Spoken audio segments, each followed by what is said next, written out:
Hear, O seekers of truth, and hear the words of the Jehuti, scribe of the written word, and keeper of hidden wisdom, who speaks now of the light that lives within each heart, and of the sacred journey that binds the many into one.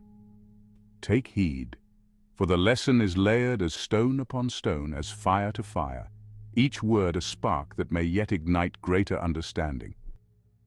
I am Thoth, he who measures the stars and weighs the hearts of humankind. I am the keeper of memory, the voice of sacred knowledge.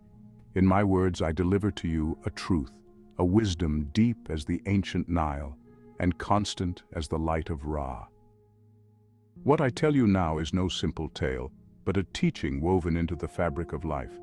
A lesson on unity, on courage, on the divine spark that each soul must carry forth if it is to overcome the darkness that surrounds.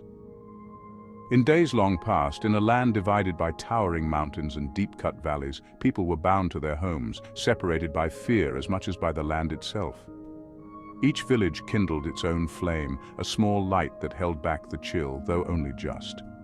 The people were cautious, hesitant to reach beyond what they could see, for each feared the darkness of what lay beyond their hearth's reach. Better to guard our own fires, they would say, than to lose them to the unknown. Yet in the midst of this guarded land, one arose.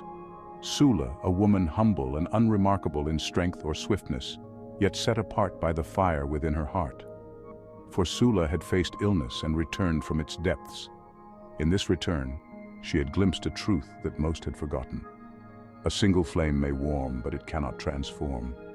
To change the land itself, many flames must burn as one. And so it was that Sula, though weary and warned against it, gathered her courage and wrapped herself in her cloak. She stepped forth onto the winding paths, paths shrouded by shadow, paths that no one dared to cross. With each step, she carried not only her own flame, but also a vision of a land united in warmth, of a darkness driven back by the collective light of her people. At each village she reached, cold and weary, she sat by the fires of strangers and spoke with a voice softened by purpose. It is not only the fire here that matters, she told them, her eyes bright with the depth of her conviction, but all our flames together that will warm the land. And here I tell you this, it is the humble heart, the heart that seeks to serve others, that holds the power to break barriers, to dissolve shadows, to carry light into the places where darkness dwells. Many turned away, their hearts yet chained by fear and suspicion. But many others listened, remembering dimly the ancient unity, the time when light was not divided but shared. And with each soul she touched, a small spark was rekindled until others took up her call. They too began to journey, each venturing across mountains, through valleys, over paths long obscured. They went with no certainty of return, trusting only that their light, joined with others, would banish the shadows dividing their people. These were not warriors nor mighty heroes. They were the humble, the quiet, those who carried flames in earnestness, sharing warmth at firesides, inviting others to see not strangers but kin. And in time, these sparks grew.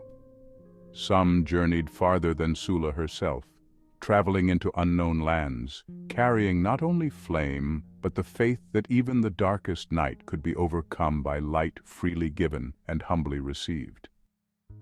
Then, on a winter's night, when the mountains cast their longest shadows and the valleys lay in deepest dark, the fires across the land burned as one.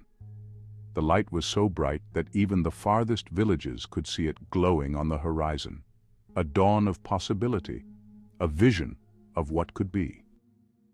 The people beheld their land not fractured but whole, each fire a part of the greater radiance, each flame a testament to the courage of hands willing to carry light to others. In this, I reveal to you a truth unchanging, a wisdom ancient as the stars.